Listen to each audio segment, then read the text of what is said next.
Hey, what's up everyone? Rick here with another video. Today I wanted to give a quick take and a few updates with the recent Overwatch 2 announcement that everyone saw at BlizzCon. I know there's probably a ton of things people have already heard and been said, but this is kind of my take on a few things, especially as a big Overwatch fan, kind of since day one. But the big thing, of course, they're adding the PvE, the addition of some new maps and heroes. But first off, I do want to say I'm happy to hear that they're not leaving Overwatch 1 behind. They're still trying to acknowledge kind of what gave them the success to begin with, and still supporting it even after Overwatch 2's release. Supposedly you're not going to get locked out from anything like new maps, new heroes. Now the engine may be updated and the graphics may be updated, which is awesome. But Overwatch is something that I fell in love quickly. Something you can always feel like, you know, if you go away from a while, you can always jump back in and have fun with. I've always loved the characters and the lore and everything else. And the shorts that Blizzard does with this always blow me away. When will they just give us a freaking animated series? They will print money if they do that. So, but anyways, first off, let's talk about the PvE mode. It's kind of what you see here in the background. The PvE mode looks really cool. And once it comes out, I think it's going to be very fun. It's slightly leaked prior to the reveal at BlizzCon, which to me, it happens. And you know what? I'm cool with spoilers. Doesn't really bother me. I'm excited to see it once it goes. I wasn't sure about what they were going to go for when they announced it, but after seeing the demos and a bunch of gameplay, it almost has like a Destiny feel to it, just with an Overwatch skin. I really like the added cutscenes and the focal point of the character interactions. I feel like Blizzard is built upon kind of the seasonal events like what Halloween has into something bigger and with a story, and those were some of my favorite moments as well in Overwatch. So with them putting more into this along with character abilities or skill changes, it's a nice RPG-esque addition to things, especially the game, and adding and changing things out. It helps us focus on the narrative of what Overwatch lore is as well, which we all know, of course, Blizzard can write a freaking awesome story. And it seems that this will kind of be the heart of Overwatch 2 as an expansion type sequel rather than a direct sequel. This also appears to be the only locked away content so far between Overwatch 1 and Overwatch 2. So very excited about it. Looking forward to seeing more of it. I know we see just the Rio de Janeiro bit, but I'm really excited to see more as it comes up. Next, you have the new 6v6 push mode. I think this is still a very interesting mode, and it brings something new and exciting for the competitive scene within Overwatch, especially like Overwatch League. Visually watching the mode is a blast. From what I've seen in videos and read, it's extremely entertaining. But playing the mode, I could also see it kind of be a very long tug-of-war kind of esque thing, which isn't a bad thing, but I feel the matches, depending on how they proceed or progress, could take a little bit longer time, especially since you're having to move the robot. Say, you know, you overtake a group and it's pushing it back, the robot then will have to walk all the way back onto the other side and continue pushing the other side. So it's a lot of push and shove at that point, which is fine, and like I said, I'm cool with. But within the map they showed, I think, was Toronto. I didn't see any choke points, or it doesn't look like there's any choke points, especially what they talked about in the interviews. It's just more flank spots and shortcuts throughout for fast mobility. But either way, I think it's going to be a very welcomed addition, and look forward to kind of what other game modes may be coming out on the horizon.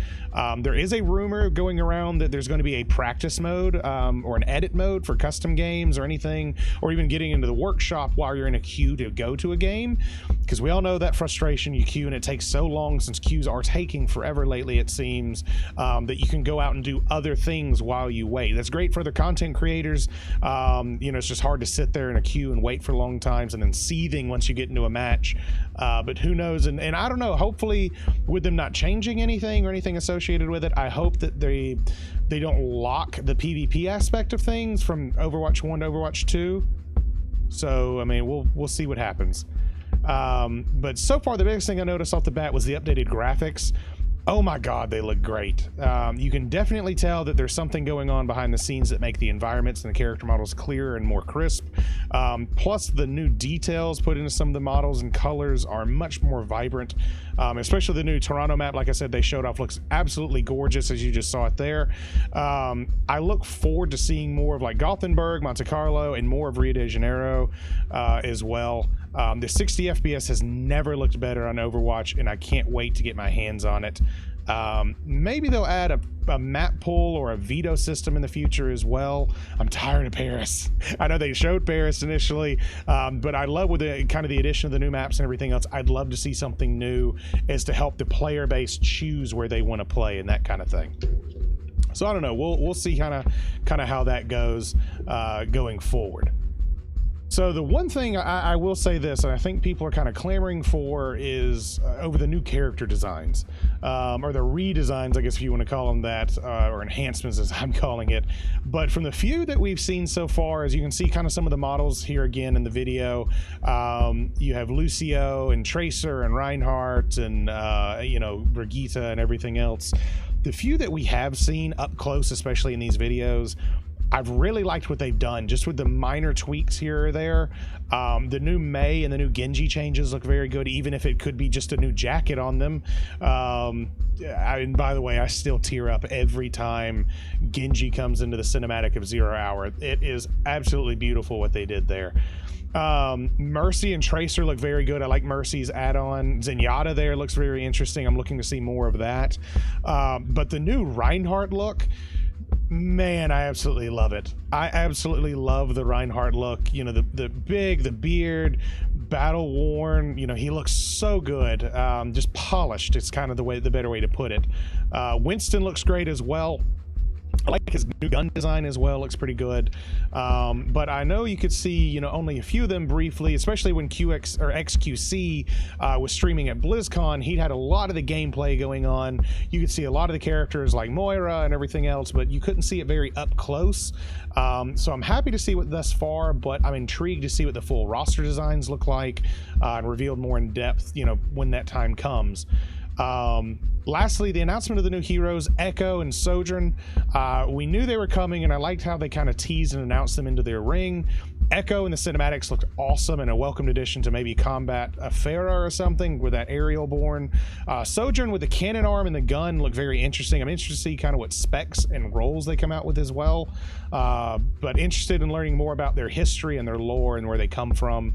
But I don't think we're going to get a new hero before Overwatch 2. So I think what we see is what we're going to get. Overall, the new addition to PvE and the game modes will be a great addition to the franchise, in my opinion. I know people are clamoring that it's just an expansion and they're pissed about it, but I'm taking what we can get. I think it's going to be awesome. I'm really looking forward to it. I think it's going to keep both existing and new players happy, though, but sadly, we don't have a true release date set at this time. And Papa Jeff, I know, has no idea what the date is or said that, though there are leaks right now from an individual known as Metro, who's pretty much been about 100% correct in his leaks thus far.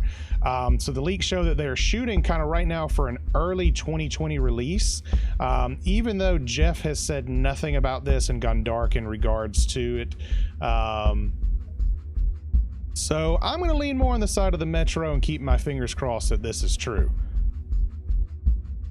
Though I hope it isn't around the Final Fantasy VII time frame, or the remake time frame, because then I, of course, feel like I will probably never leave my household and my family probably won't see me. Yeah, I think I'll probably just become a recluse between the two of them. But I don't think we're going to be waiting any longer than a 2020 release date, is my opinion towards that. So we'll see. That does it for the video. Let me know in the comments section below what you think about any of this, or kind of what you're looking forward to going forward in the future of Overwatch. I'm sure there's going to be even more coming as time passes, but leave a like if you want, and it lets me know if you're enjoying the content, and smash that subscribe button for future updates and videos. If you have already, I friggin' love you, and thank you for the support. Thank you for watching again, and I'll see you next time.